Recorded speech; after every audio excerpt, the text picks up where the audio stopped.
یہاں موجود ہیں۔ خلق الانسان ضعیفا، انسان کمزور پیدا کیا گیا ہے، انسان بھولنے والا ہے۔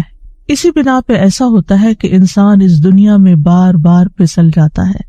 کبھی اللہ سبحانہ وتعالیٰ کے کسی حکم کو ماننے میں اسے مشکل ہو جاتی ہے، یا وہ بھول جاتا ہے، یا وہ قصدن نہیں عمل کرتا جو اس کو کرنے کے لیے کہا جاتا ہے، اور کبھی وہ بھول چوک کا شکار ہو جاتا ہے، انجانے میں اس سے خطائیں ہو جاتی ہیں، انسان سے بار بار غلطیاں ہوتی ہیں۔ اگر انسان قصدن کوئی گناہ کرتا ہے اور گناہ پر قائم رہتا ہے تو ایسا شخص اللہ کی نگاہ میں سخت مجرم ہے، ایسا شخص قیامت کے دن اللہ کی پکڑ سے بچ نہیں سکے گا۔ ایک اور انسان ایسا ہوتا ہے کہ جس سے انسان ہونے کے ناطے غلطی ہو جاتی ہے، طبعی کمزوری کی بنا پر وہ پھسل جاتا ہے، لیکن غلطی کے بعد وہ فوراً متنبہ ہو جاتا ہے، ہوش میں آ جاتا ہے، اس کے اندر شرمندگی اور توبہ کا احساس پیدا ہو جاتا ہے، وہ اللہ تعالیٰ سے معافی مانگتا ہے اور آئندہ غلطی نہ کرنے کا عزم کر لیتا ہے۔ ایسا شخص غلطی کرنے کے باوجود اللہ تعالیٰ کے انعام کا مستحق ہو جاتا ہے۔ انسان اپنے آغاز سے ہی غلطیاں کرتا چلا آیا ہے۔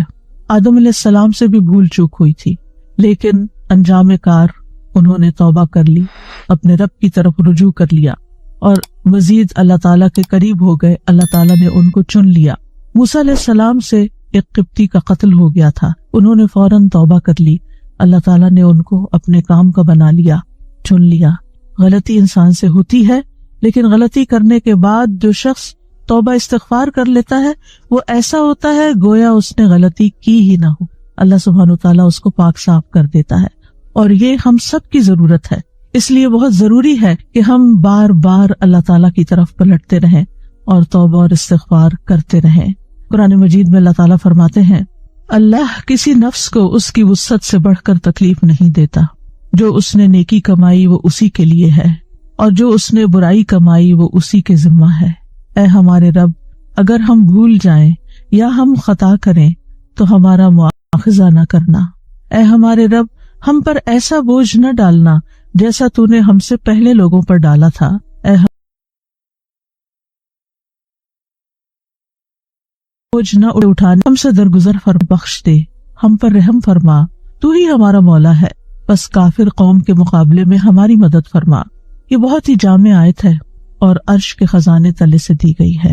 اس میں انسان سورۃ البقرہ کے اختتام پر اپنی عاجزی اور اپنی کمزوری کا اعتراف کرتے ہوئے اللہ سبحانہ تعالیٰ سے بخشش، عفو، درگزر اور رحم کی درخواست کرتا ہے۔ یہ بہت ہی جامع آیت ہے، اس میں بہت سے نکات ہیں۔ اس میں اللہ تعالیٰ نے اپنے قانون سزا اور جزا کے کچھ کلیے بیان کیے ہیں۔ پہلا یہ کہ اللہ تعالیٰ بندوں پر ان کی طاقت سے زیادہ بوجھ نہیں ڈالتا، ہر شخص بس اتنا ہی مکلف ہے جتنی اس کو طاقت ملی ہے۔ جو چیز اس کے حدود میں نہیں، اس کے اختیار میں نہیں، اس کے امکان میں نہیں، اس پر اس سے کوئی مواخذہ بھی نہیں، اس کی پکڑ بھی نہیں، کیونکہ وہ کر سکتا ہی نہیں تھا۔ دوسرا یہ کہ انسان کو وہی کچھ ملے گا جو اس نے کمائی کی ہوگی، جس کی اس نے کوشش کی ہوگی۔ اگر اس نے نیکی کی تو اسے اس کا بدلہ ضرور مل کر رہے گا، اور اگر اس نے کوئی برا کام کیا تو اس کی سزا بھی ملے گی۔ یہاں انسان کو اپنے آباء و اجداد کی یا اپنے دوستوں کی نیکیاں کام نہ آئیں گی، نہ اس کا حسب نسب اور سٹیٹس اس کو فائدہ دے گا۔ ہمارے دین میں یہ نہیں کہ کرے کوئی اور بھرے کوئی، ہر شخص اپنے اعمال کا خود ذمہ دار ہے۔ ہاں، یہ ضرور ممکن ہے کہ اگر کسی شخص نے کسی نیک کام کی بنیاد رکھ دی ہے تو اس کے بعد جتنے لوگ اس کام کو آگے بڑھائیں گے وہ سب اس کے لیے صدقہ جاریہ بن جائے گا، اس کے اثرات موت کے بعد تک جاری رہیں گے۔ نیکی کے اس کام میں اسے برابر کا حصہ ملتا رہے گا۔ ایک دفعہ اس کا شیئر اس میں ہو گیا تو ہمیشہ کے لیے وہ شیئر ہولڈر ہو گیا، اب اس کو پروفٹ ملتا رہے گا۔ اسی طرح اگر کسی نے کسی برے کام کی بنیاد رکھ دی تو موت کے بعد اس کے اثرات جاری رہیں گے اور وہ اس برائی میں بھی برابر کا حصہ دار ہوگا۔ آیت کے اختتام پر ایمان والوں کے دلوں کو تسلی دینے کے لیے اللہ تعالیٰ نے خود دعا سکھا دی کہ انسان پر اطاعت کی، اللہ تعالیٰ کی فرما برداری اور عبادت کی جو ذمہ داری ڈالی گئی ہے، اگر انسان اس کی ادائیگی میں کسی بھول چوک کا شکار ہو جاتا ہے یا عمدن کوئی غلطی کر بیٹھتا ہے تو پھر وہ اپنے رب سے معافی مانگ لے، توبہ کر لے۔ اور پھر یہ دعا بھی سکھائی گئی کہ یا رب، جو مشکلات پہلے لوگوں پر آئی تھی ہمیں ان سے بچا لے، اور یہ کہ مشکلات کا بس اتنا ہی بوجھ ہم پر ڈالنا جسے ہم سہار سکیں، بس آزمائش اتنی ہی ہو جس پہ ہم پورے اتر جائیں، اس میں ناکام نہ ہو۔ اسی طرح ایسا بھی نہ ہو کہ ہماری قوت برداشت سے بڑھ کر ہم پر کوئی سختی نازل ہو جائے اور پھر ہم سیدھے رستے سے بھٹک جائیں، کیونکہ فقر، تکلیف، بیماری انسان کو بعض اوقات مایوسی اور کفر میں مبتلا کر دیتی ہے۔ تو یا رب ایسی کوئی تکلیف نہ آئے کہ جس سے ہمارا ایمان جائے۔ اللہ سبحانہ وتعالیٰ کی یہ سنت رہی ہے کہ جو شخص بھی حق کی پیروی کا ارادہ کرتا ہے اللہ تعالیٰ اس کو آزماتا ضرور ہے، اس کا اخلاص دیکھتا ہے، اور جب آزمائشیں آتی ہیں تو مومن کا کام پھر یہی ہے کہ ان کا مقابلہ کرے، ان کے آگے ہمت نہ ہارے، اللہ تعالیٰ کی طرف پلٹے، کثرت سے استغفار کرے، اپنے گناہوں کی معافی مانگے تاکہ انسان اس مشکل سے باہر نکل آئے۔ بہرحال مومن کو اللہ تعالیٰ کی طرف ہر حال میں رجوع کرنا چاہیے، چاہے خوشحالی ہو، چاہے نعمتوں کی کثرت ہو، یا پھر آزمائشوں پر آزمائشیں آ رہی ہوں، کیونکہ یہی ایک طریقہ ہے، اللہ سبحانہ وتعالیٰ ہی کو تھام لینے کا ایک واحد ذریعہ ہے کہ جس سے انسان ہر طرح کی مشکلات سے نپٹ سکتا ہے اور حق کے سیدھے راستے پر قائم رہ سکتا ہے۔ تو اس لیے یہ دعا استغفار اور توبہ اور بخشش کی دعاؤں میں بہت اہم دعا ہے کہ جسے تکرار سے مانگتے رہنا چاہیے۔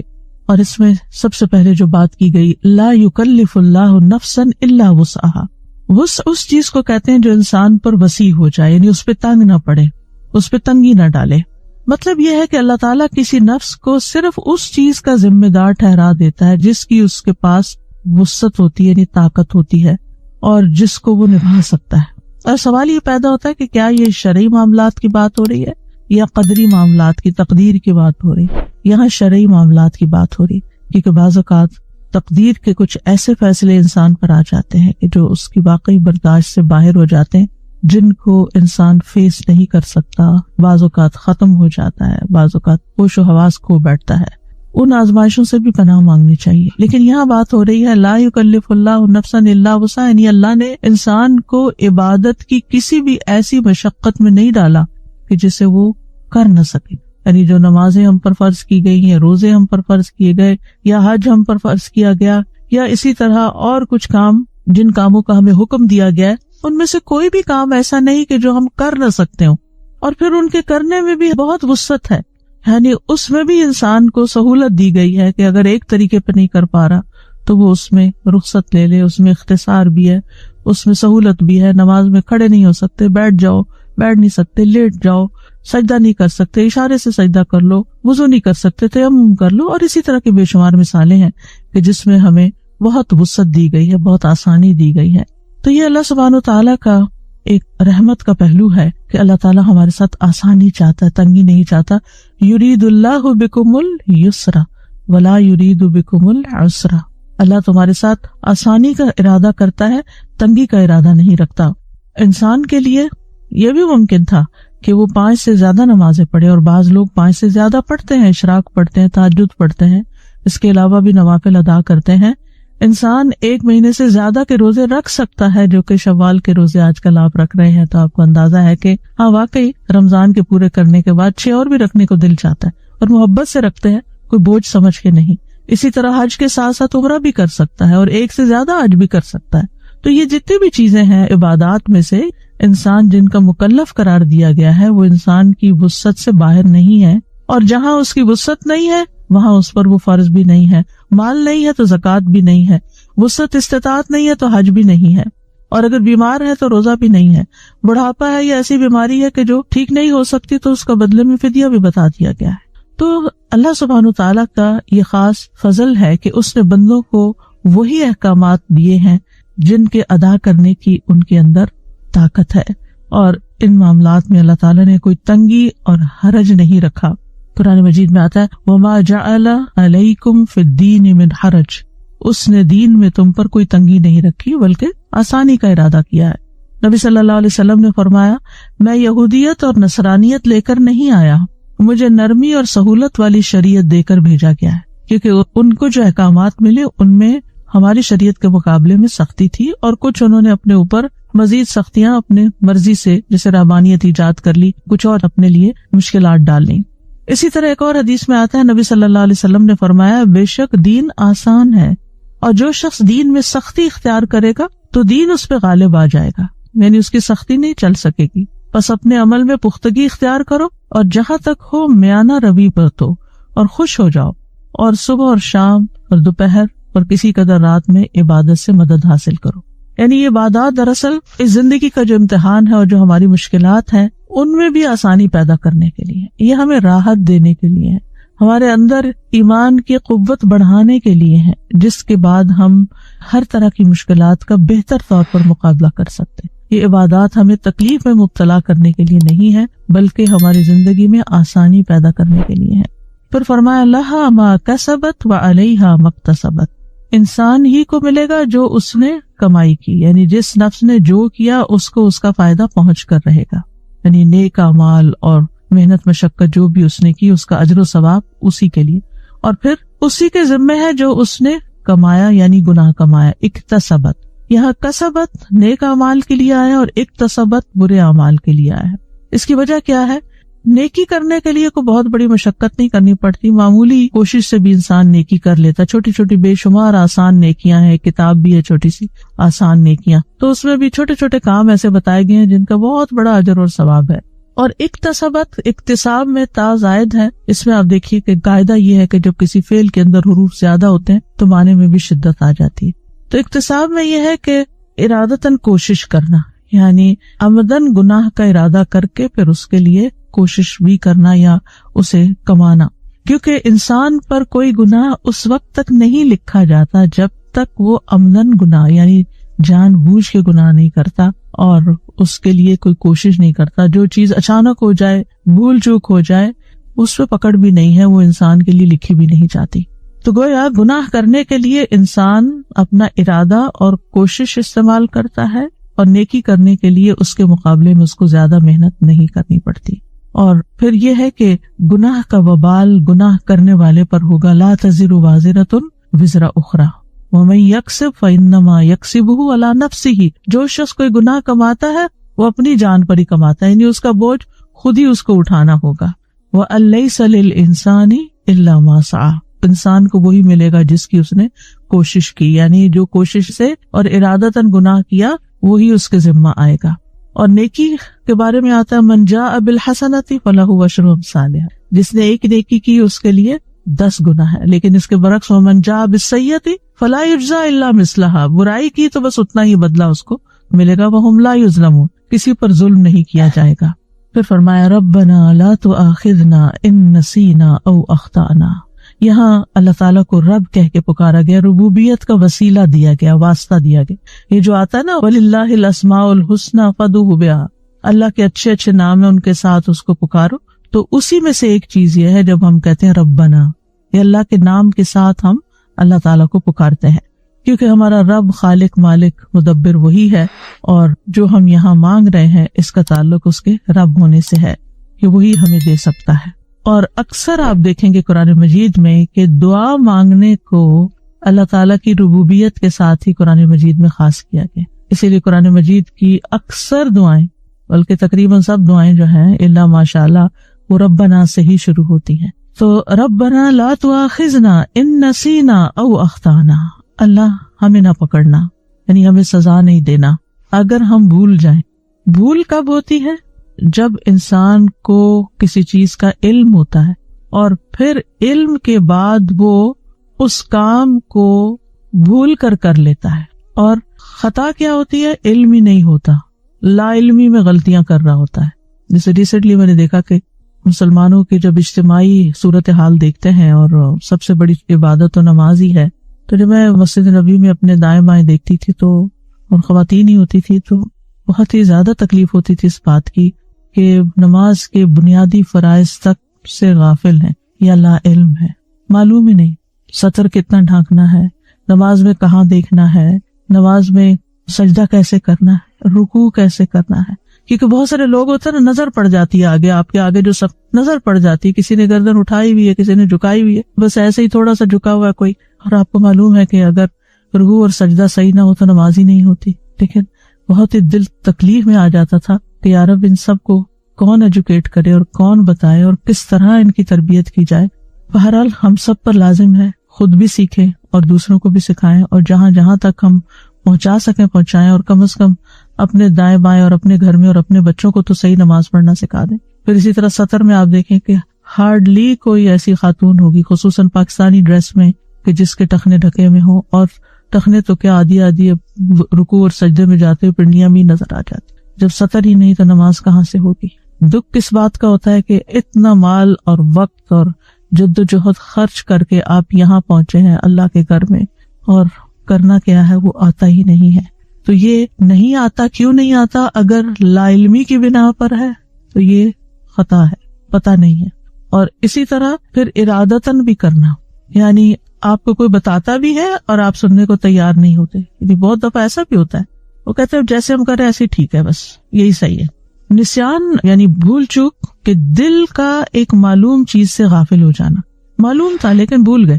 مثلاً آپ نے اپنی چابیاں کہیں رکھی، آپ کو اس وقت معلوم تھا آپ کہاں رکھ رہے ہیں، لیکن بعد میں کیا ہوا؟ بھول گئے. آپ کہتے ہیں کہ میرا خیال ہے یہاں رکھی تھی، میرا خیال ہے یہاں رکھی تھی، اور بہرحال اندازے سے پھر آپ ڈھونڈ بھی لیتے ہیں. تو یہ بھول چوک ہوتی ہے کہ آپ نے خود ہی وہ چیز جانی ہوتی ہے، آپ کو معلوم ہوتا ہے آپ نے کی ہوتی ہے، لیکن آپ کے ذہن سے نکل جاتی، بھول جاتے ہیں. اور خطا جو ہوتی ہے مخالفت کو کہتے ہیں، نافرمانی کے ارتکاب کو کہتے ہیں. لیکن خطا میں مخالفت کا ارادہ ضروری نہیں کہ جان بوجھ کے وہ ارادے سے کرے. اور اسی طرح کسی بھی حکم سے جاہل رہنا یہ بھی خطا میں شامل ہے. یہ بھی ایک غلطی ہے کہ انسان کوشش ہی نہ کرے اور جان بوجھ کے جاہل رہے. اور بہت سے لوگ تو جہالت اختیار کرتے ہیں، پریفر کرتے ہیں. کیوں؟ کہ اگر جان لیا تو کرنا پڑ جائے گا. تو کیا اللہ کو نہیں پتا کہ آپ کیوں لا علم رہنا چاہتے ہیں، کیوں جاہل رہنا چاہتے ہیں؟ بہرحال خطا اور نسیان میں تھوڑا سا فرق ہے. نسیان بھول چوک ہے اور خطا مخالفت ہے، غلطی ہے. اللہ سبحانہ وتعالیٰ نے اس امت پر رحمت اور احسان فرما کر اس سے یہ دونوں چیزیں معاف کی ہیں اگر وہ اس کی وسعت میں نہیں، یعنی وسعت سے باہر. مثلاً بھول گئے، اب ہمارے کنٹرول میں نہیں ہے وہ چیز کیا ہوئی. ہاں اگر بھول چوک کیئرلیسنس کا نتیجہ ہے تو پھر پکڑ ہو سکتی ہے. یعنی کچھ لوگ ہوتے ہیں نا کہ وہ بھول جاتے ہیں لیکن کیئرلیس نہیں ہوتے، انسانی کمزوری کے تحت بھولتے. اور کچھ لوگ اس کو یاد رکھنے کی کوشش ہی نہیں کرتے، نہ کہیں لکھتے ہیں، نہ کہیں اپنے کو ایسے سائنس بناتے ہیں کہ جس سے انہیں چیزیں یاد آ جائیں، نہ کسی کو کہتے ہیں کہ ان کو ریمائنڈر دے دیں اگر میں بھول جاؤں تو تم مجھے یاد کرا. پرواہ نہیں، وہ بھول گئے. یعنی بڑے سے بڑا وعدہ کر لیا، کام کر لیا، پھر کہا او ہم بھول گئے. وہ کیوں بھول گئے؟ یعنی اگر کوئی جینوئن ریزن ہو بھولنے کی پھر تو ٹھیک ہے، لیکن اگر سستی ہے محض تو پھر پکڑ بھی ہو سکتی ہے اور اسے توبہ بھی کرنی چاہیے. اب مثال کے طور پر اگر ایک شخص ناپاک کپڑے پہن کر نماز پڑھ لے، یا اپنے جسم سے کسی نجاست کو دور کرنا بھول گیا، یا نماز کے دوران منہ سے اچانک کوئی لفظ نکل گیا. مثلاً آپ کو چھینک آئی تو الحمدللہ کہنے کے بجائے آپ نے کہا اوہو. کبھی کبھی منہ سے ایسا کوئی لفظ اچانک نکل تو آپ کہتے یہ کیا کہہ دیا میں نے، یا الحمدللہ بھی نہیں کہنا چاہیے نماز میں تو، لیکن نکل گیا، عادتاً نکل گیا منہ سے، تو یہ بھول چوک ہے. یا روزہ رکھ کے آپ نے فریج کھولا اور آپ کو پیاس لگی تو بھول کے آپ نے کچھ نکال کے پی لیا. یا احرام کے دوران آپ نے بھول چوک کر کوئی ایسا کام کر لیا، یعنی آپ گئے اور آپ نے حسب معمول خوشبو والے صابن سے اچھی طرح اپنے آپ کو دھو لیا، نہا لیا، بعد میں خیال میں تو احرام سے تھا، مجھے ایسا نہیں کرنا چاہیے تھا. تو بہرحال یہ سب چیزیں جو ہیں یہ بھول چوک سے تعلق رکھتی ہے، اور ہم میں سے ہر کوئی کسی نہ کسی موقع پر روزے میں، نماز میں، ان چیزوں میں، طہارت کے معاملات میں بھول چوک کا شکار ہو جاتے ہیں. بعض اوقات وضو کیا ہوتا ہے لیکن پھر وضو نہیں رہتا، لیکن ہمیں یہی ہوتا ہے نہیں ہم نے تو کیا ہوا ہے وضو، اور جو وضو کا ٹوٹنا ہے وہ بھول چکا ہوتا ہے، اور اسی وضو میں نماز پڑھ لیتے ہیں جبکہ وضو نہیں ہوتا. تو یہ سب کچھ بھول چک ہے. ایسی غلطی جو ہے معاف ہے. ربنا لا تؤاخذنا ان نسینا، اللہ ہمارا مواخذہ نہ کرنا اگر ہم بھول جائیں. تو حدیث میں آتا ہے قد فعلت، میں نے کر دیا، معاف کر دیا. پھر اسی طرح بعض اوقات ہم نے یہ مثالیں اس لیے دے رہی ہوں کہ چونکہ یہ چھوٹے چھوٹے گناہ ہیں، غلطیاں، بھول چکے ہیں، تو اس وقت ہم بڑے پریشان ہوتے ہیں اور پھر تکلیف میں پڑ جاتے ہیں، یہ کیا ہو گیا، یہ کیوں ہو گیا. اللہ تعالیٰ معاف کرنے والا، ٹیک اٹ ایزی. آپ نے جان کے نہیں کیا.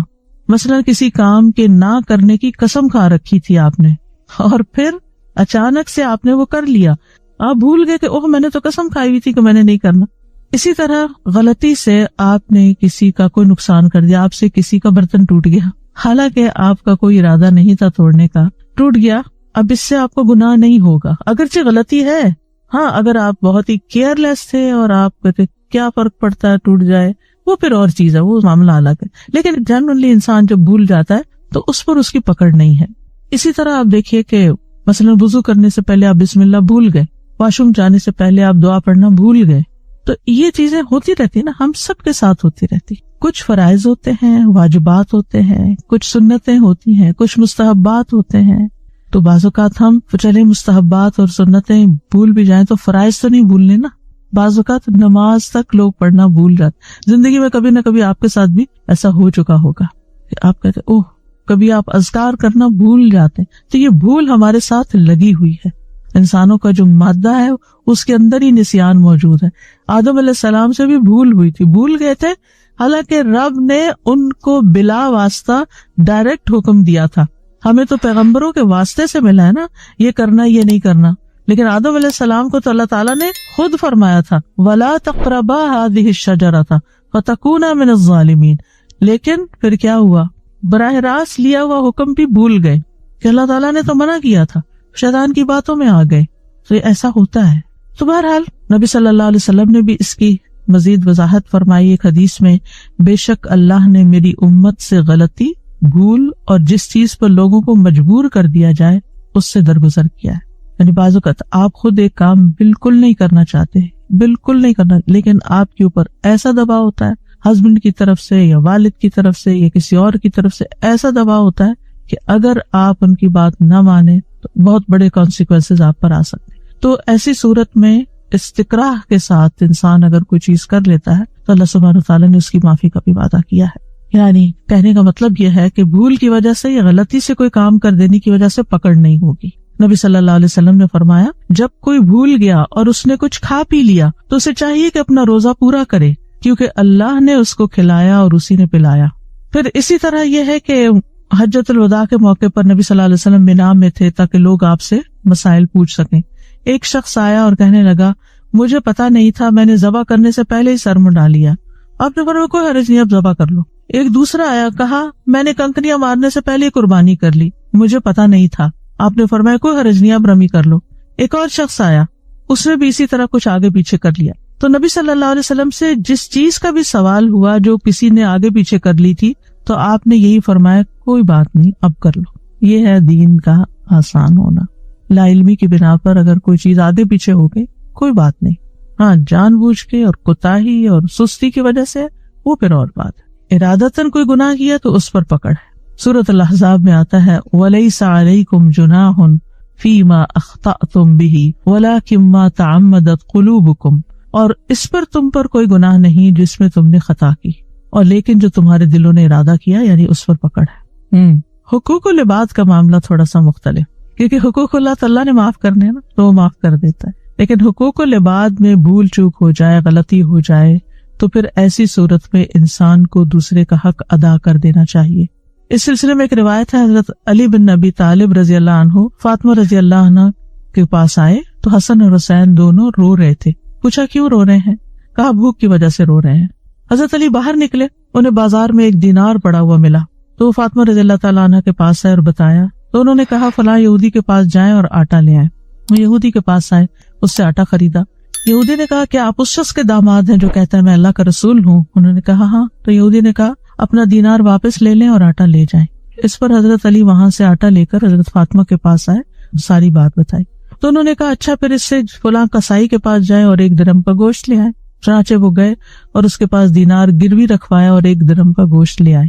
حضرت فاطمہ نے آٹا گوندا، ہنڈیا پکائی، روٹی پکائی اور اپنے والد کو بلا بھیجا نبی صلی اللہ علیہ وسلم کو۔ آپ تشریف لائے تو حضرت فاطمہ نے کہا یا رسول اللہ میں آپ کو بتاتی ہوں، اگر آپ کہتے ہیں یہ ہمارے لیے حلال ہے تو ہم اسے کھائیں گے اور آپ بھی ہمارے ساتھ کھائیں گے۔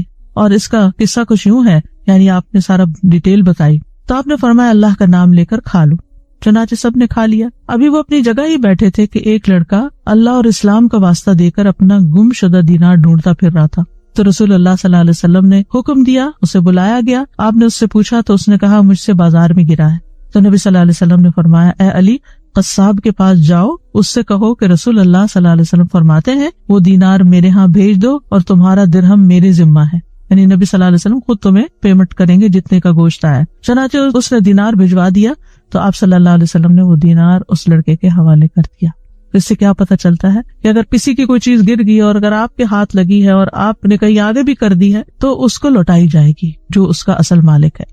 پھر اسی طرح ایک اور موقع پر حضرت عائشہ رضی اللہ تعالیٰ عنہا نے ایک اور زوجہ محترمہ کا برتن توڑ دیا تھا، کھانا گرا دیا تھا، جو کہ ان کی باری کے دن کسی نے پکا کر بھیجا تھا تو آپ کو پسند نہیں آئی تھی یہ بات، تو نبی صلی اللہ علیہ وسلم نے کیا حکم دیا تھا کہ برتن کے بدلے برتن، یعنی ٹوٹا ہوا برتن لوٹایا جائے گا۔ یعنی اگر آپ نے کسی انسان کا نقصان کیا ہے تو یا تو اس سے حلال کروائیں اس کو، اگر آپ کمپنسیٹ نہیں کر سکتے، لیکن اگر آپ کر سکتے ہیں تو آپ اس نقصان کو پورا کریں۔ آپ یہ نہیں کہہ سکتے کہ وہ مجھ سے غلطی ہو گئی اس لیے، بعض اوقات دوسرے لوگ تکلف میں کہہ دیتے ہیں اچھا کوئی بات نہیں، لیکن دل میں رکھتے ہیں کہ اس نے ہمارے ساتھ زیادتی کی ہے، تو ایسی صورت میں لوٹانا چاہیے، کمپنسیٹ کرنا چاہیے۔ اسی طرح اگر آپ سے بھول چوک میں کسی کے خلاف کوئی بات ہو گئی ہے، کوئی کمنٹ آپ نے ایسا دے دیا ہے کہ جس سے دوسرے کی حق تلفی ہوئی ہے اور آپ کو اگر حقیقت پتہ چل گئی ہے تو آپ معافی مانگ لیں، معذرت کر لیں کہ مجھے پہلے پتہ نہیں تھا۔ اسی طرح بعض اوقات ہم کسی آرگیومنٹ میں اپنے نقطہ نظر پہ اڑ جاتے ہیں حالانکہ ہم درست نہیں ہوتے، ایسی صورت میں جب ہمیں صحیح علم ہو جائے تو ہمیں رجوع کر لینا چاہیے۔ اسی طرح ہم اگر دین کے معاملے میں کسی ایک طریقے پر عمل کر رہے ہیں لیکن اس سے بہتر طریقہ معلوم ہوا ہے تو بہتر کو اختیار کر لیا جائے اور اپنی لا علمی کی وجہ سے جو کم درجے کی چیز ہے اس پر اصرار نہ کیا جائے۔ پھر فرمایا ربنا ولا تحمل علینا اصرا کما حملتہ علی الذین من قبلنا، اے ہمارے رب، یہاں پھر ربنا کی تکرار ہے کیونکہ بابرکت نام ہے اور اللہ سبحانہ تعالیٰ کی مہربانی طلب کرنا ہے، اس لیے ربنا ایک قریب کا صیغہ استعمال کیا گیا ہے۔ ولا تحمل علینا اصرا، ہم پر کوئی بوجھ نہ ڈالنا۔ اسر بوجھل اور بھاری چیز کو کہتے ہیں، یہاں مراد ہے شرعی تکالیف اور ذمہ داریاں، یعنی جو اللہ تعالیٰ نے ہم پر ذمہ داریاں ڈالی ہیں یا ہمیں کوئی احکامات دیے ہیں۔ کما حملتہ علی الذین من قبلنا، جیسا کہ آپ نے ان لوگوں پر وہ ذمہ داریاں ڈالی تھی جو ہم سے پہلے تھے، پچھلی اقوام پر، یعنی اشارہ ہے یہود و نصارہ کی طرف۔ آپ کو معلوم ہے کہ جب بنی اسرائیل نے بچڑے کی عبادت کی تھی تو ان کو توبہ کرنے کے لیے کہا گیا تھا، لیکن توبہ کی شرائط میں سے کیا تھا؟ ایک دوسرے کو قتل کر۔ کتنا مشکل کام تھا، اگر عملی طور پہ آپ دیکھیں تو یہ کچھ آسان نہیں تھا، یعنی تمہارا یہ شرک معاف ہو جائے گا ہاں اگر تم یہ ساتھ کرو۔ ہمارے لیے توبہ کی شرائط میں سے ایسا کچھ نہیں، آسان شرائط ہیں۔ تو ربنا ولا تحمل علینا اصرا، تو اصر کے 4 معنی کیے جاتے ہیں۔ نمبر 1، ایسا عہد جس پر قائم نہ ہوا جا سکے، یعنی اے اللہ ہم سے کوئی ایسا عہد نہ لینا جس کو قائم کرنے سے ہم عاجز آئیں، یہ ابن عباس کی روایت ہے۔ پھر عطا کہتے ہیں کہ ہمیں بندر اور خنزیر کی صورت میں مسخ نہ کرنا، یعنی ہماری غلطیوں اور کوتاہیوں کی وجہ سے ہماری شکلیں نہ بگاڑنا۔ تیسرا معنی کہ ایسا گناہ جس کی نہ توبہ ہو نہ کفارہ، اس میں ہمیں پڑنے سے بچا لینا۔ چوتھا معنی یہ کیا گیا ہے کہ اس سے مراد بہت بڑا بوجھ ہے کہ جو ہم اٹھا نہ سکیں، تو اللہ سبحانہ تعالیٰ نے امت محمد صلی اللہ علیہ وسلم پر تخفیف فرمائی ہے اور اللہ تعالیٰ نے ان کی یہ درخواست قبول کر لی، لہٰذا ہمارے لیے طہارت اور عبادت کے معاملات میں آسانیاں پیدا کر دی گئی۔ آپ کو معلوم ہے کہ یہود کے لیے نجس کپڑے کو دھو کر پاک نہیں کیا جا سکتا تھا، اس کا کاٹنا تھا، اسی طرح اور چیزیں بھی تھی۔ اسی طرح ہمارے لیے عبادت کے معاملے میں ساری زمین کو مسجد بنا دیا گیا، کہیں بھی ہم نماز پڑھ سکتے ہیں۔ غنیمت کا مال حلال کر دیا گیا جو پہلی امتوں پر حلال نہیں تھا۔ آپ کو شفاعت کا حق عطا کیا گیا۔ پھر اسی طرح ہمارے اور اہل کتاب کے روزوں میں فرق کیا ہے؟ سحری کا فرق، ان کے یہاں صرف افطار ہے، ایک وقت کھا سکتے ہیں، یعنی 24 گھنٹے کا روزہ ہو گیا، لیکن ہمیں صبح شام کھانے کی اجازت ہے اور اس کو بابرکت بنا دیا گیا، بلکہ یہ کہا گیا کہ تم ان کی مخالفت کرو اور سحری کرو۔ پھر ہے ربنا ولا تحملنا ما لا طاقت لنا بہ، اے ہمارے رب ہم پہ وہ بوجھ نہ ڈال جس کو اٹھانے کی ہم میں طاقت نہیں ہے، یعنی ہم پہ ایسی کوئی ذمہ داری نہ ڈال کہ جو ہم نبھا نہ سکیں، یا ہم پہ ایسا عذاب مسلط نہ کرنا کہ جس کو برداشت کرنے کی ہم میں طاقت نہ ہو، جیسے کہ پچھلی قوموں پر عذاب آئے۔ اور پھر یہاں شرعی اور کونی قدری تقدیر کے معاملات، ان دونوں میں آسانی کی دعا ہے کہ اللہ ہمیں ایسی آزمائش سے نہ گزارنا جس کو ہم برداشت نہ کر سکتے۔ مثلاً یہ کہ ہم چلنے پھرنے سے معذور نہ ہو جائیں، ہم اپنے کام کرنے سے معذور نہ ہو جائیں، ہم کسی ایسی بیماری میں مبتلا نہ ہو جائیں کہ جس میں ہم دوسروں پر بوجھ بن جائیں، یعنی ہمیں ایسی تمام تکلیفوں سے بچا کے رکھنا. کتنی خوبصورت دعا ہے. یعنی طاقت سے بڑھ کر ہم پر مشقت نہ ڈالنا، مالی معاملات میں ایسا قرض نہ ہمارے ذمے آ جائے کہ جس کو ہم ادا کیے بغیر مرے. اور بھی زندگی کے بہت سے ہر ایک کے اپنے اپنے سٹرگلز ہیں کہ یا رب ایسی چیز میں نہ مبتلا ہو کہ جو ہمارے بس سے باہر ہو. واعف عنا واغفر لنا وارحمنا، 3 چیزیں مانگی گئی.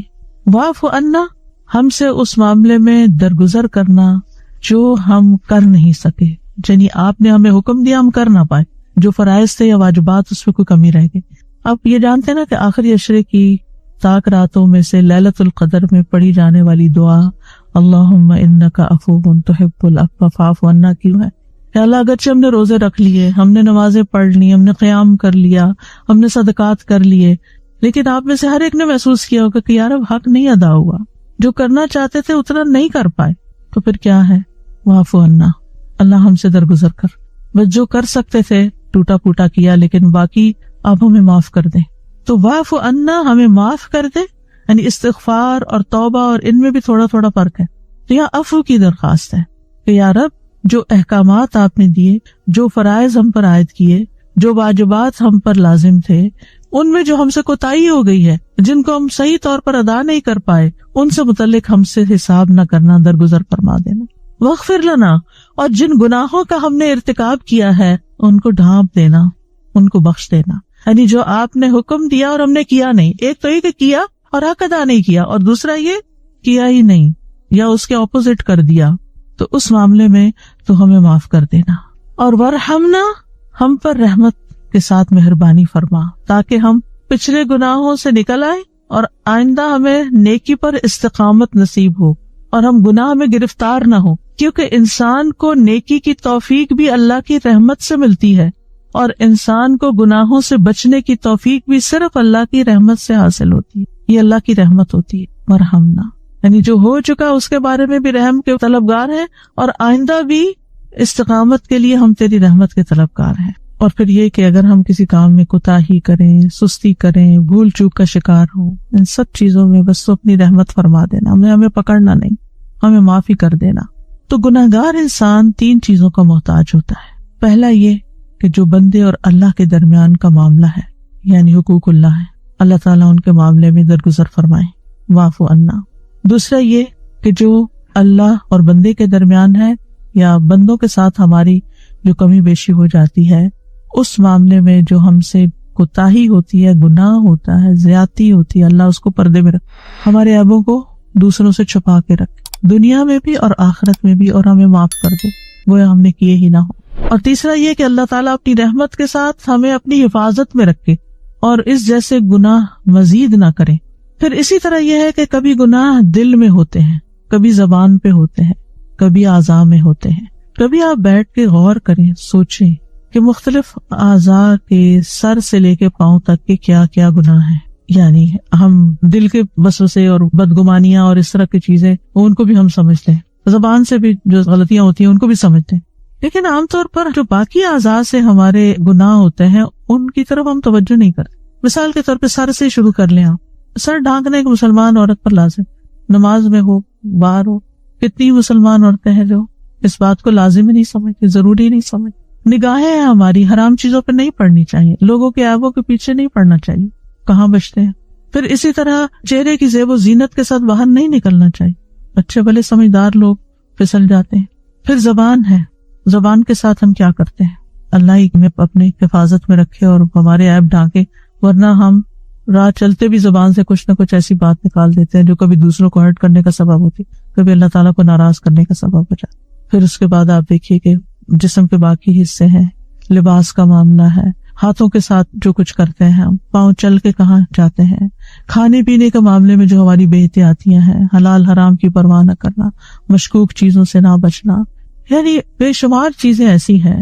پھر اپنے وجود سے، اپنے چہرے سے، اپنے رویے سے کسی کو تکلیف نہ دینا، کسی کو ہنسی نہ اڑانا، کسی کا مذاق نہ کرنا. یعنی اگر آپ غور کرنے لگے کہ کس کس چیز سے کیا کیا گناہ سرزد ہوتے ہیں تو بے شمار ہے، ان گنت ہے. تو اللہ تعالیٰ ہی ہے جو ہمیں ڈھانپنے والا ہے اور ہماری کوتاہیوں کو معاف کرنے والا ہے۔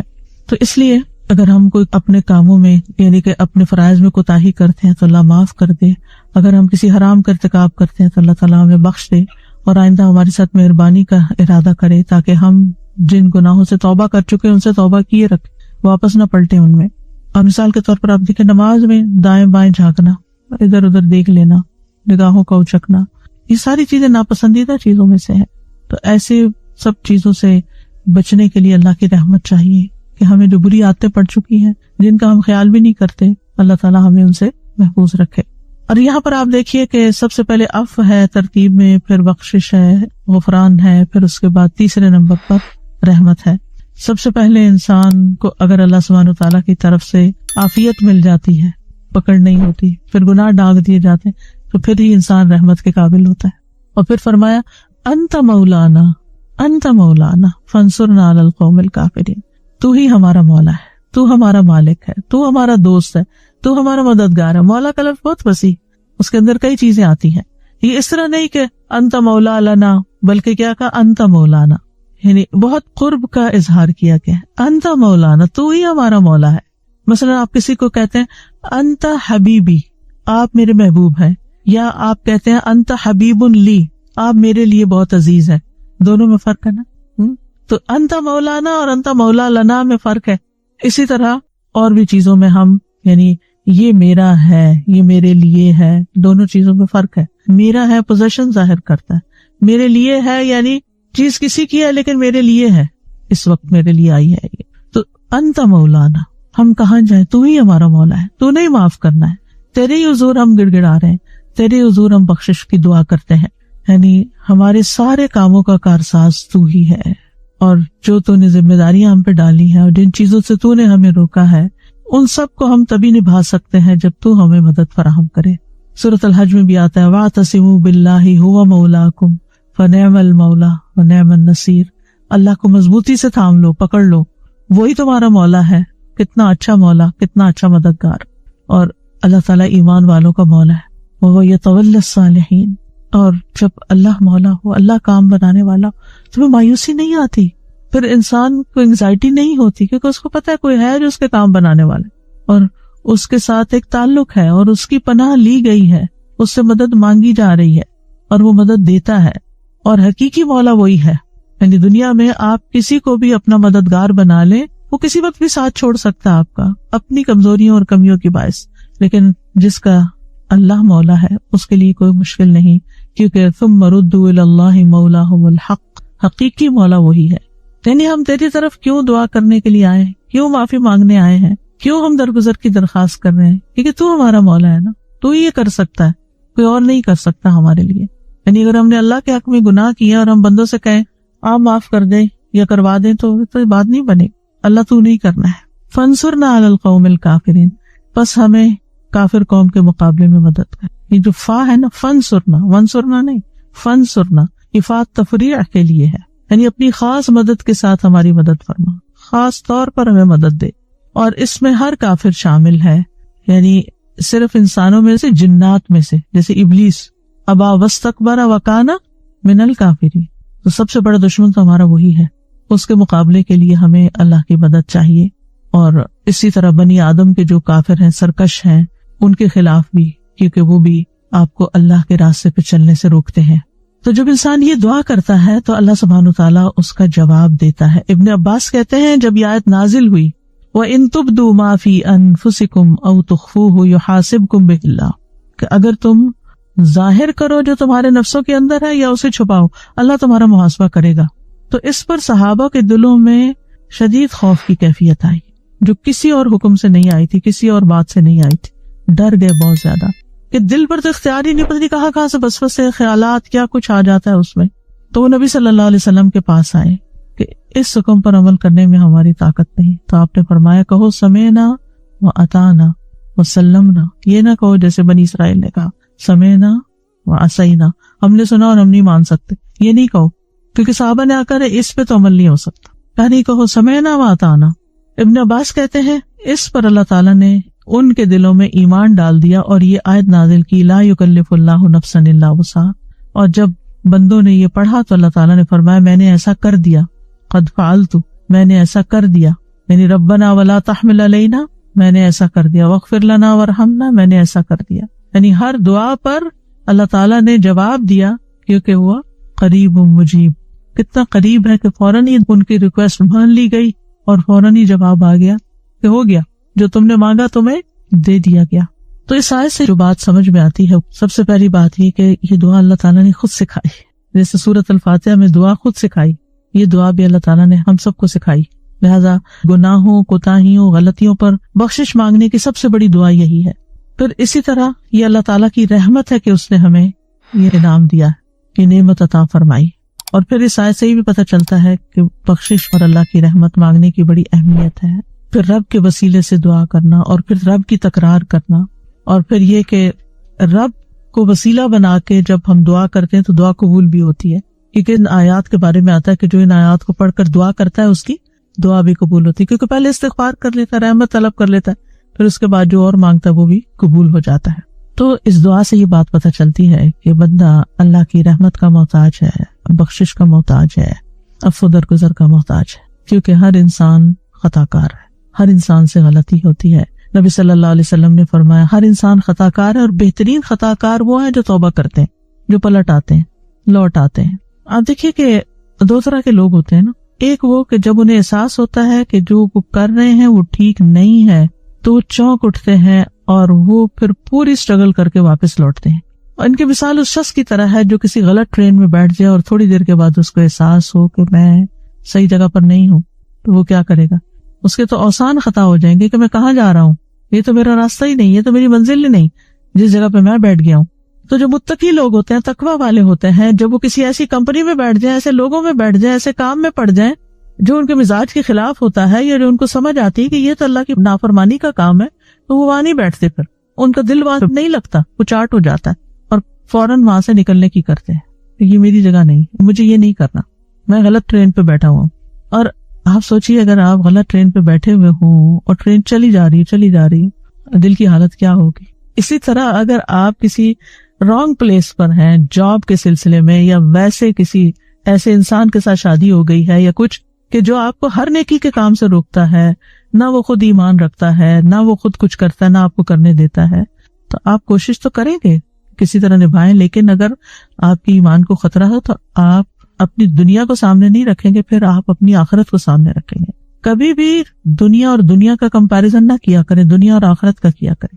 یہ نہ دیکھا کریں کہ مجھے دوسروں کے مقابلے میں دنیا کتنی مل رہی، یہ دیکھا کریں کہ مجھے آخرت کے مقابلے میں کیا دنیا مل رہی ہے اور اس کی آخرت میں کیا قیمت ہوگی جو میں یہاں سب اکٹھا کر لوں گا. تو انسان کسی بھی چیز کو پھر چھوڑ سکتا ہے کہ یہ میری آخرت کے لیے نقصان دہ ہے. یہاں اس جگہ رہنا، یہ کھانا، یہ پہننا، یہ گفتگو کا انداز، یہ کمائی، یہ خرچ، یہ اسراف، یہ زیادتی، یہ ظلم، یہ زبان، ہر چیز پر انسان پہ چیک رکھتا ہے کہ نہیں، یہ میرا راستہ نہیں، یہ میری جگہ نہیں، یہ مجھے زیب نہیں دیتا، یہ مجھے سوٹ نہیں کرتا.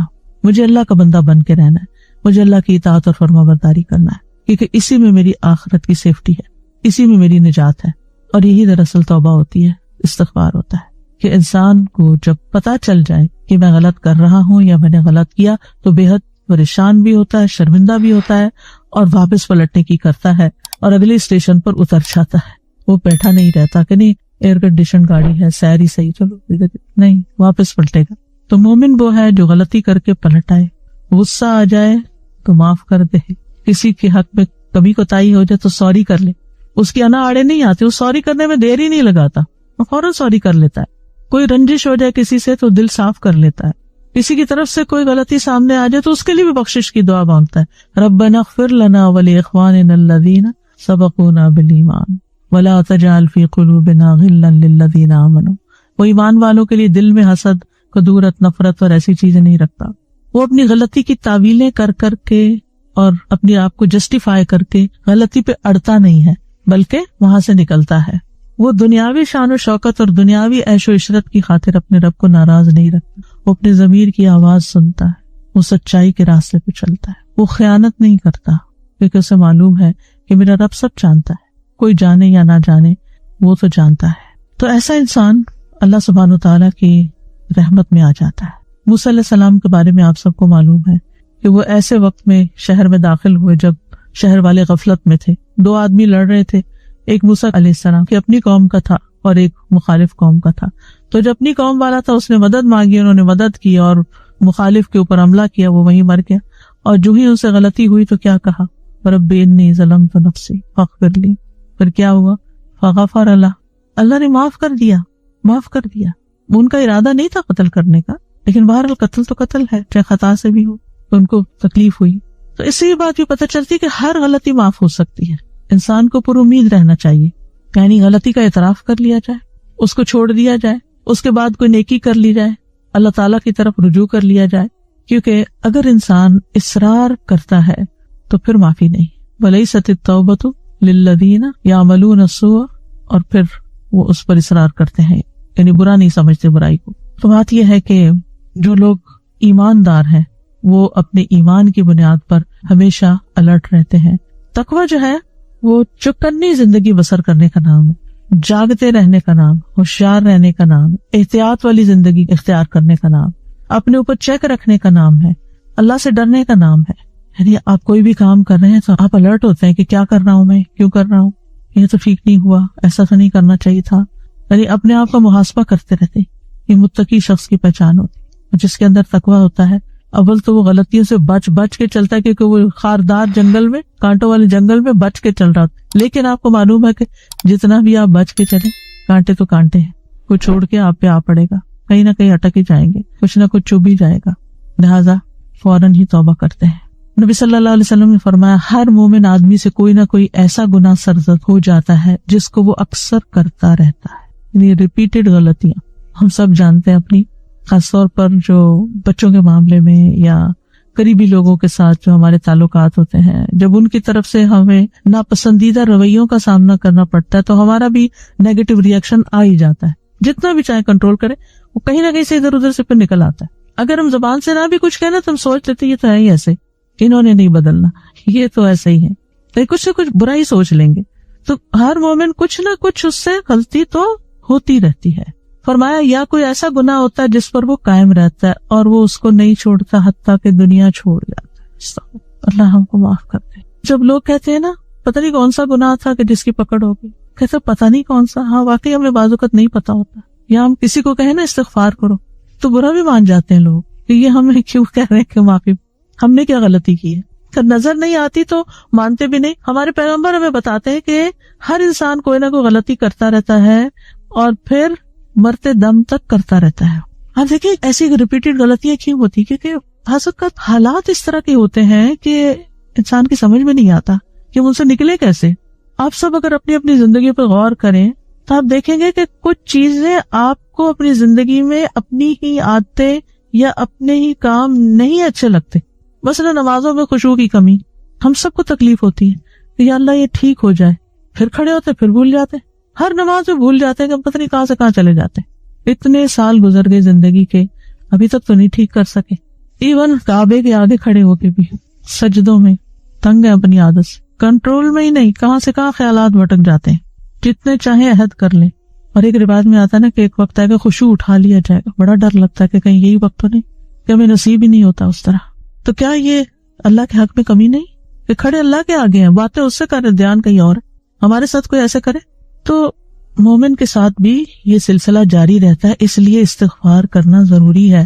نبی صلی اللہ علیہ وسلم نے فرمایا مومن کو اس حال میں پیدا کیا گیا ہے کہ وہ فتنوں میں گرنے والا، توبہ کرنے والا اور بھولنے والا ہوتا ہے. جب اسے نصیحت کی جاتی ہے تو وہ بعض و نصیحت قبول کرتا ہے. بس یہ فرق ہے. یہ نہیں ہو سکتا غلطیاں نہ کرے، غلطیاں کرے گا لیکن نصیحت قبول کر لیتا ہے. جب اس کو سمجھایا جائے تو اپنی غلطی مان جاتا ہے، کیونکہ اس کو معلوم ہے کہ گناہ جہنم میں لے جانے کا باعث ہے، گناہ ذلت کا سبب ہے، گناہ اللہ سے دوری کا سبب ہے، گناہ اللہ کے تقرب کے مقام سے گرا دیتے، گناہ اللہ کی نگاہوں میں گرا دیتے، گناہ بندوں کے سامنے ذلیل کر دیتے ہیں. سورہ یونس میں آتا ہے والذین کسبوا السیئات جزاء سیئۃ بمثلھا وترہقہم ذلہ. جن لوگوں نے برائیاں کمائیں کسی بھی برائی کا بدلہ اسی جیسا ہوگا اور انہیں بڑی ذلت ڈھانپے گی، یعنی انسان کو ذلت اور شرمندگی ہوگی قیامت کے دن. اسی طرح صغیرہ گناہ کرتے رہنا وہ بھی اتنا بڑا ڈھیر بن جائے گا کہ وہ بھی جلانے کے لیے کافی ہو جائیں گے، لکڑیوں کے بڑے ڈھیر کی طرح.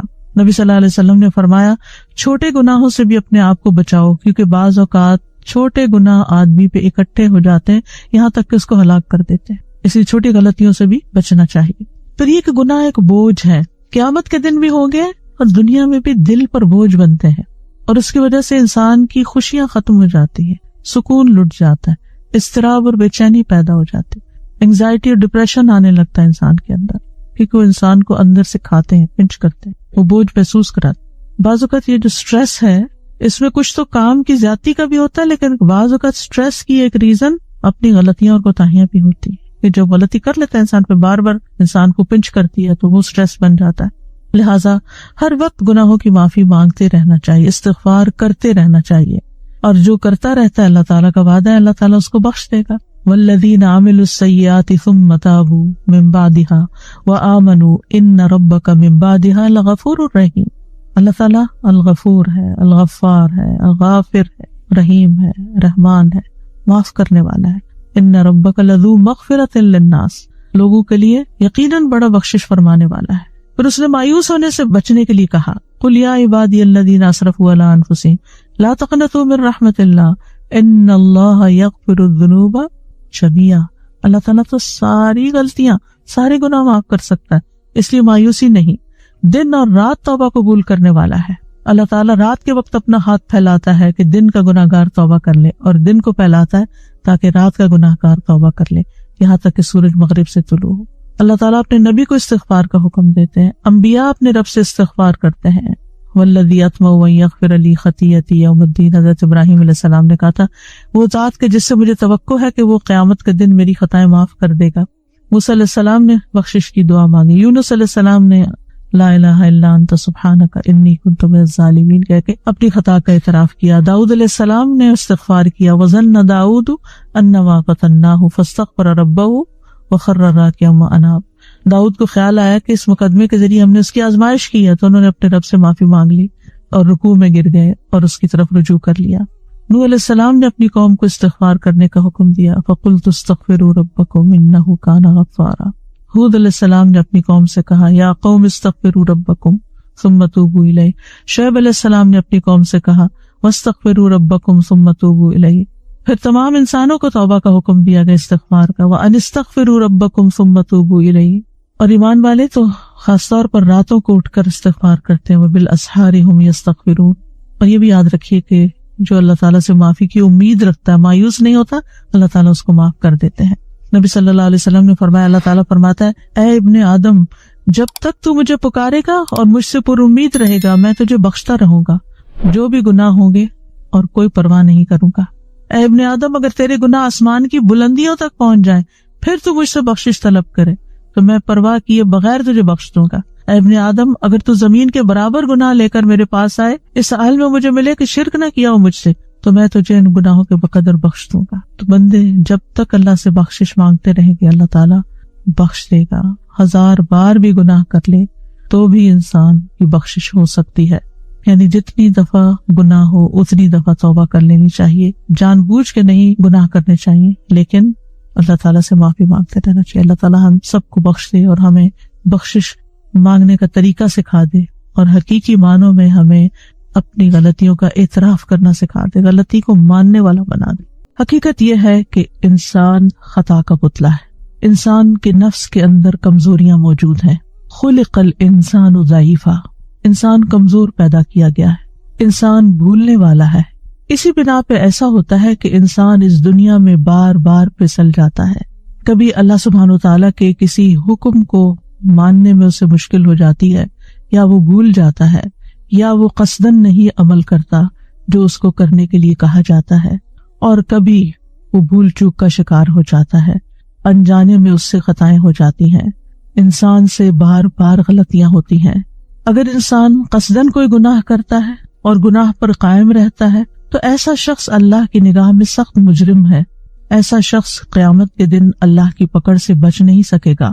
ایک اور انسان ایسا ہوتا ہے کہ جس سے انسان ہونے کے ناطے غلطی ہو جاتی ہے، طبعی کمزوری کی بنا پر وہ پھسل جاتا ہے، لیکن غلطی کے بعد وہ فوراً متنبہ ہو جاتا ہے، ہوش میں آ جاتا ہے، اس کے اندر شرمندگی اور توبہ کا احساس پیدا ہو جاتا ہے، وہ اللہ تعالیٰ سے معافی مانگتا ہے، اور آئندہ غلطی نہ کرنے کا عزم کر لیتا ہے، ایسا شخص غلطی کرنے کے باوجود اللہ تعالیٰ کے انعام کا مستحق ہو جاتا ہے۔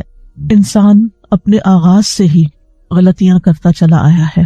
آدم علیہ السلام سے بھی بھول چوک ہوئی تھی، لیکن انجام کار انہوں نے توبہ کر لی، اپنے رب کی طرف رجوع کر لیا اور مزید اللہ تعالیٰ کے قریب ہو گئے۔ اللہ تعالیٰ نے ان کو چن لیا۔ موسیٰ علیہ السلام سے ایک قبطی کا قتل ہو گیا تھا، انہوں نے فوراً توبہ کر لی، اللہ تعالیٰ نے ان کو اپنے کام کا بنا لیا، چن لیا۔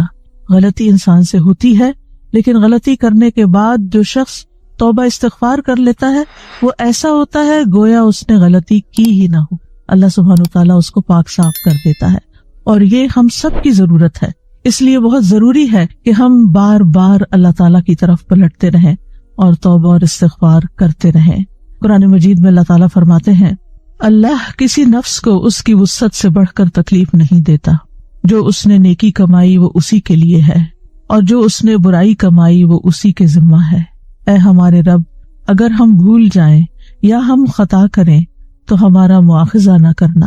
اے ہمارے رب، ہم پر ایسا بوجھ نہ ڈالنا جیسا تو نے ہم سے پہلے لوگوں پر ڈالا تھا۔ اے ہمارے رب، اور تو ہم سے وہ بوجھ نہ اٹھوا جسے اٹھانے کی ہم میں طاقت نہیں، اور ہم سے درگزر فرما، ہمیں بخش دے، ہم پر رحم فرما، تو ہی ہمارا مولا ہے، بس کافر قوم کے مقابلے میں ہماری مدد فرما۔ یہ بہت ہی جامع آیت ہے اور عرش کے خزانے تلے سے دی گئی ہے۔ اس میں انسان سورۃ البقرہ کے اختتام پر اپنی عاجزی اور اپنی کمزوری کا اعتراف کرتے ہوئے اللہ سبحانہ وتعالیٰ سے بخشش، عفو، درگزر اور رحم کی درخواست کرتا ہے۔ یہ بہت ہی جامع آیت ہے، اس میں بہت سے نکات ہیں۔ اس میں اللہ تعالیٰ نے اپنے قانون سزا اور جزا کے کچھ کلیے بیان کیے ہیں۔ پہلا یہ کہ اللہ تعالیٰ بندوں پر ان کی طاقت سے زیادہ بوجھ نہیں ڈالتا۔ ہر شخص بس اتنا ہی مکلف ہے جتنی اس کو طاقت ملی ہے۔ جو چیز اس کے حدود میں نہیں، اس کے اختیار میں نہیں، اس کے امکان میں نہیں، اس پر اس سے کوئی مواخذہ بھی نہیں، اس کی پکڑ بھی نہیں، کیونکہ وہ کر سکتا ہی نہیں تھا۔ دوسرا یہ کہ انسان کو وہی کچھ ملے گا جو اس نے کمائی کی ہوگی، جس کی اس نے کوشش کی ہوگی۔ اگر اس نے نیکی کی تو اسے اس کا بدلہ ضرور مل کر رہے گا، اور اگر اس نے کوئی برا کام کیا تو اس کی سزا بھی ملے گی۔ یہاں انسان کو اپنے آباء و اجداد کی یا اپنے دوستوں کی نیکیاں کام نہ آئیں گی، نہ اس کا حسب نسب اور سٹیٹس اس کو فائدہ دے گا۔ ہمارے دین میں یہ نہیں کہ کرے کوئی اور بھرے کوئی، ہر شخص اپنے اعمال کا خود ذمہ دار ہے۔ ہاں، یہ ضرور ممکن ہے کہ اگر کسی شخص نے کسی نیک کام کی بنیاد رکھ دی ہے تو اس کے بعد جتنے لوگ اس کام کو آگے بڑھائیں گے وہ سب اس کے لیے صدقہ جاریہ بن جائے گا، اس کے اثرات موت کے بعد تک جاری رہیں گے۔ نیکی کے اس کام میں اسے برابر کا حصہ ملتا رہے گا۔ ایک دفعہ اس کا شیئر اس میں ہو گیا تو ہمیشہ کے لیے وہ شیئر ہولڈر ہو گیا، اب اس کو پروفٹ ملتا رہے گا۔ اسی طرح اگر کسی نے کسی برے کام کی بنیاد رکھ دی تو موت کے بعد اس کے اثرات جاری رہیں گے اور وہ اس برائی میں بھی برابر کا حصے دار ہوگا۔ آیت کے اختتام پر ایمان والوں کے دلوں کو تسلی دینے کے لیے اللہ تعالیٰ نے خود دعا سکھا دی کہ انسان پر اطاعت کی، اللہ تعالیٰ کی فرما برداری اور عبادت کی جو ذمہ داری ڈالی گئی ہے، اگر انسان اس کی ادائیگی میں کسی بھول چوک کا شکار ہو جاتا ہے یا عمدن کوئی غلطی کر بیٹھتا ہے تو پھر وہ اپنے رب سے معافی مانگ لے، توبہ کر لے۔ اور پھر یہ دعا بھی سکھائی گئی کہ یا رب، جو مشکلات پہلے لوگوں پر آئی تھی ہمیں ان سے بچا لے، اور یہ کہ مشکلات کا بس اتنا ہی بوجھ ہم پر ڈالنا جسے ہم سہار سکیں، بس آزمائش اتنی ہی ہو جس پہ ہم پورے اتر جائیں، اس میں ناکام نہ ہو۔ اسی طرح ایسا بھی نہ ہو کہ ہماری قوت برداشت سے بڑھ کر ہم پر کوئی سختی نازل ہو جائے اور پھر ہم سیدھے رستے سے بھٹک جائیں، کیونکہ فقر، تکلیف، بیماری انسان کو بعض اوقات مایوسی اور کفر میں مبتلا کر دیتی ہے۔ تو یا رب، ایسی کوئی تکلیف نہ آئے کہ جس سے ہمارا ایمان جائے۔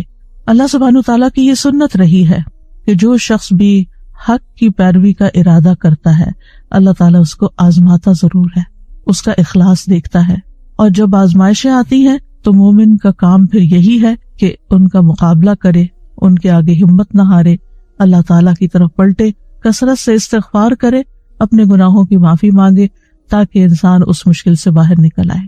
بہرحال مومن کو اللہ تعالیٰ کی طرف ہر حال میں رجوع کرنا چاہیے، چاہے خوشحالی ہو، چاہے نعمتوں کی کثرت ہو، یا پھر آزمائشوں پر آزمائشیں آ رہی ہوں، کیونکہ یہی ایک طریقہ ہے، اللہ سبحانہ تعالیٰ ہی کو تھام لینے کا ایک واحد ذریعہ ہے کہ جس سے انسان ہر طرح کی مشکلات سے نپٹ سکتا ہے اور حق کے سیدھے راستے پر قائم رہ سکتا ہے۔ تو اس لیے یہ دعا استغفار اور توبہ اور بخشش کی دعاؤں میں بہت اہم دعا ہے کہ جسے تکرار سے مانگتے رہنا چاہیے۔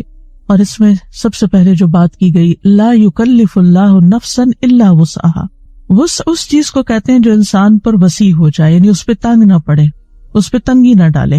مطلب یہ ہے کہ اللہ تعالیٰ کسی نفس کو صرف اس چیز کا ذمہ دار ٹھہرا دیتا ہے جس کی اس کے پاس وسعت ہوتی ہے، یعنی طاقت ہوتی ہے، اور جس کو وہ نبھا سکتا ہے۔ اور سوال یہ پیدا ہوتا ہے کہ کیا یہ شرعی معاملات کی بات ہو رہی ہے یا قدری معاملات کی، تقدیر کی بات ہو رہی؟ یہاں شرعی معاملات کی بات ہو رہی، کیونکہ بعض اوقات تقدیر کے کچھ ایسے فیصلے انسان پر آ جاتے ہیں کہ جو اس کی واقعی برداشت سے باہر ہو جاتے ہیں، جن کو انسان فیس نہیں کر سکتا، بعض اوقات ختم ہو جاتا ہے، بعض اوقات ہوش و حواس کھو بیٹھتا ہے۔ ان آزمائشوں سے بھی پناہ مانگنی چاہیے۔ لیکن یہاں بات ہو رہی ہے لا یکلف اللہ نفسا الا وسعها، یعنی اللہ نے انسان کو عبادت کی کسی بھی ایسی مشقت میں نہیں ڈالا کہ جسے وہ کر نہ سکے۔ یعنی جو نمازیں ہم پر فرض کی گئی ہیں، روزے ہم پر فرض کیے گئے، یا حج ہم پر فرض کیا گیا، یا اسی طرح اور کچھ کام جن کاموں کا ہمیں حکم دیا گیا ہے، ان میں سے کوئی بھی کام ایسا نہیں کہ جو ہم کر نہ سکتے ہوں، اور پھر ان کے کرنے میں بھی بہت وسعت ہے۔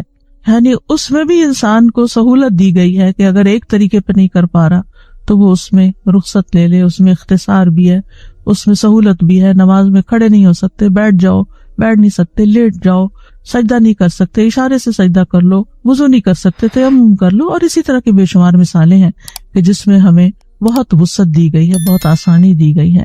تو یہ اللہ سبحانہ وتعالیٰ کا ایک رحمت کا پہلو ہے کہ اللہ تعالیٰ ہمارے ساتھ آسانی چاہتا ہے، تنگی نہیں چاہتا۔ یرید اللہ بکم الیسر ولا یرید بکم العسر، اللہ تمہارے ساتھ آسانی کا ارادہ کرتا ہے، تنگی کا ارادہ نہیں رکھتا۔ انسان کے لیے یہ بھی ممکن تھا کہ وہ 5 سے زیادہ نمازیں پڑھے، اور بعض لوگ 5 سے زیادہ پڑھتے ہیں، اشراق پڑھتے ہیں، تہجد پڑھتے ہیں، اس کے علاوہ بھی نوافل ادا کرتے ہیں۔ انسان 1 مہینے سے زیادہ کے روزے رکھ سکتا ہے، جو کہ شوال کے روزے آج کل آپ رکھ رہے ہیں، تو آپ کو اندازہ ہے کہ ہاں واقعی رمضان کے پورے کرنے کے بعد 6 اور بھی رکھنے کو دل چاہتا ہے، اور محبت سے رکھتے ہیں، کوئی بوجھ سمجھ کے نہیں۔ اسی طرح حج کے ساتھ ساتھ عمرہ بھی کر سکتا ہے، اور 1 سے زیادہ حج بھی کر سکتا ہے۔ تو یہ جتنی بھی چیزیں ہیں عبادات میں سے، انسان جن کا مکلف قرار دیا گیا ہے وہ انسان کی وسعت سے باہر نہیں ہے، اور جہاں اس کی وسعت نہیں ہے وہاں اس پر وہ فرض بھی نہیں ہے۔ مال نہیں ہے تو زکوٰۃ بھی نہیں ہے، وسعت استطاعت نہیں ہے تو حج بھی نہیں ہے، اور اگر بیمار ہے تو روزہ بھی نہیں ہے، بڑھاپا ہے یا ایسی بیماری ہے کہ جو ٹھیک نہیں ہو سکتی تو اس کا بدلے میں فدیہ بھی بتا دیا گیا ہے۔ تو اللہ سبحانہ تعالیٰ کا یہ خاص فضل ہے کہ اس نے بندوں کو وہی احکامات دیے ہیں جن کے ادا کرنے کی ان کے اندر طاقت ہے، اور ان معاملات میں اللہ تعالیٰ نے کوئی تنگی اور حرج نہیں رکھا۔ قرآن مجید میں آتا ہے وَمَا جَعَلَ عَلَيْكُمْ فِي الدِّينِ مِنْ حَرَجٍ، اس نے دین میں تم پر کوئی تنگی نہیں رکھی بلکہ آسانی کا ارادہ کیا ہے۔ نبی صلی اللہ علیہ وسلم نے فرمایا میں یہودیت اور نصرانیت لے کر نہیں آیا، مجھے نرمی اور سہولت والی شریعت دے کر بھیجا گیا ہے، کیونکہ ان کو جو احکامات ملے ان میں ہماری شریعت کے مقابلے میں سختی تھی، اور کچھ انہوں نے اپنے اوپر مزید سختیاں اپنے مرضی سے جیسے رحمانیت ایجاد کر لی، کچھ اور اپنے لیے مشکلات ڈال لی۔ اسی طرح ایک اور حدیث میں آتا ہے نبی صلی اللہ علیہ وسلم نے فرمایا بے شک دین آسان ہے، اور جو شخص دین میں سختی اختیار کرے گا تو دین اس پہ غالب آ جائے گا، یعنی اس کی سختی نہیں چل سکے گی۔ بس اپنے عمل میں پختگی اختیار کرو، اور جہاں تک ہو میانہ روی برتو، اور خوش ہو جاؤ، اور صبح اور شام اور دوپہر اور کسی قدر رات میں عبادت سے مدد حاصل کرو۔ یعنی یہ عبادات دراصل اس زندگی کا جو امتحان ہے اور جو ہماری مشکلات ہیں ان میں بھی آسانی پیدا کرنے کے لیے، یہ ہمیں راحت دینے کے لیے ہے، ہمارے اندر ایمان کی قوت بڑھانے کے لیے ہے، جس کے بعد ہم ہر طرح کی مشکلات کا بہتر طور پر مقابلہ کر سکتے ہیں۔ یہ عبادات ہمیں تکلیف میں مبتلا کرنے کے لیے نہیں ہے بلکہ ہماری زندگی میں آسانی پیدا کرنے کے لیے ہے۔ پھر فرمایا لہا ما کسبت وعلیہا ما اکتسبت، انسان ہی کو ملے گا جو اس نے کمائی کی، یعنی جس نفس نے جو کیا اس کو اس کا فائدہ پہنچ کر رہے گا، یعنی نیک اعمال اور محنت مشقت جو بھی اس نے کی اس کا اجر و ثواب اسی کے لیے، اور پھر اسی کے ذمہ ہے جو اس نے کمایا یعنی گناہ کمایا۔ اکتسبت یہاں کسبت نیک اعمال کے لیے آیا اور اکتسبت برے اعمال کے لیے آیا ہے۔ اس کی وجہ کیا ہے؟ نیکی کرنے کے لیے کوئی بہت بڑی مشقت نہیں کرنی پڑتی، معمولی کوشش سے بھی انسان نیکی کر لیتا، چھوٹی چھوٹی بے شمار آسان نیکیاں ہیں، کتاب بھی ہے چھوٹی سی آسان نیکیاں، تو اس میں بھی چھوٹے چھوٹے کام ایسے بتائے گئے ہیں جن کا بہت بڑا اجر اور ثواب ہے۔ اور اکتسبت، اکتساب میں تا زائد ہے، اس میں آپ دیکھیے کہ قاعدہ یہ ہے کہ جب کسی فعل کے اندر حروف زیادہ ہوتے ہیں تو معنی میں بھی شدت آ جاتی ہے۔ تو اکتساب میں یہ ہے کہ ارادتاً کوشش کرنا، یعنی عمدن گناہ کا ارادہ کر کے پھر اس کے لیے کوشش بھی کرنا یا اسے کمانا، کیونکہ انسان پر کوئی گناہ اس وقت تک نہیں لکھا جاتا جب تک وہ عمدن گناہ یعنی جان بوجھ کے گناہ نہیں کرتا اور اس کے لیے کوئی کوشش نہیں کرتا۔ جو چیز اچانک ہو جائے، بھول چوک ہو جائے، اس پہ پکڑ بھی نہیں ہے، وہ انسان کے لیے لکھی بھی نہیں جاتی۔ تو گویا گناہ کرنے کے لیے انسان اپنا ارادہ اور کوشش استعمال کرتا ہے، اور نیکی کرنے کے لیے اس کے مقابلے میں اس کو زیادہ محنت نہیں کرنی پڑتی۔ اور پھر یہ ہے کہ گناہ کا وبال گناہ کرنے والے پر ہوگا، لا تزر وازرۃ وزر اخری ومن یکسب فانما یکسبہ علی نفسہ، جو شخص کوئی گناہ کماتا ہے وہ اپنی جان پر ہی کماتا ہے، یعنی اس کا بوجھ خود ہی اس کو اٹھانا ہوگا۔ وان لیس للانسان الا ما سعی، انسان کو وہی ملے گا جس کی اس نے کوشش کی، یعنی جو کوشش سے اور ارادتاً گناہ کیا وہی اس کے ذمہ آئے گا۔ اور نیکی کے بارے میں آتا ہے من جاء بالحسنۃ فلہ عشر امثالھا، جس نے ایک نیکی کی اس کے لیے 10 گناہ ہے، لیکن اس کے برعکس ومن جاء بالسیئۃ فلا یجزی الا مثلھا، برائی کی تو بس اتنا ہی بدلہ اس کو ملے گا، وہم لا یظلمون، کسی پر ظلم نہیں کیا جائے گا۔ پھر فرمایا ربنا لا تؤاخذنا ان نسینا او اخطأنا، یہاں اللہ تعالیٰ کو رب کہہ کے پکارا گیا، ربوبیت کا وسیلہ دیا گیا، واسطہ دیا گیا۔ یہ جو آتا ہے نا وَلِلَّهِ الْأَسْمَاءُ الْحُسْنَى فَادْعُوهُ بِهَا، اللہ کے اچھے اچھے نام ہیں، ان کے ساتھ اس کو پکارو، تو اسی میں سے ایک چیز یہ ہے جب ہم کہتے ہیں ربنا، یہ اللہ کے نام کے ساتھ ہم اللہ تعالیٰ کو پکارتے ہیں، کیونکہ ہمارا رب خالق مالک مدبر وہی ہے، اور جو ہم یہاں مانگ رہے ہیں اس کا تعلق اس کے رب ہونے سے ہے کہ وہی ہمیں دے سکتا ہے۔ اور اکثر آپ دیکھیں گے قرآن مجید میں کہ دعا مانگنے کو اللہ تعالیٰ کی ربوبیت کے ساتھ ہی قرآن مجید میں خاص کیا گیا، اسی لیے قرآن مجید کی اکثر دعائیں، بلکہ تقریباً سب دعائیں جو ہیں الا ماشاء اللہ وہ ربنا سے ہی شروع ہوتی ہیں۔ تو ربنا لا تؤاخذنا ان نسینا او اخطانا، اللہ ہمیں نہ پکڑنا، یعنی ہمیں سزا نہیں دینا اگر ہم بھول جائیں۔ بھول کب ہوتی ہے؟ جب انسان کو کسی چیز کا علم ہوتا ہے اور پھر علم کے بعد وہ اس کام کو بھول کر لیتا ہے، اور خطا کیا ہوتی ہے؟ علم ہی نہیں ہوتا، لا علمی میں غلطیاں کر رہا ہوتا ہے۔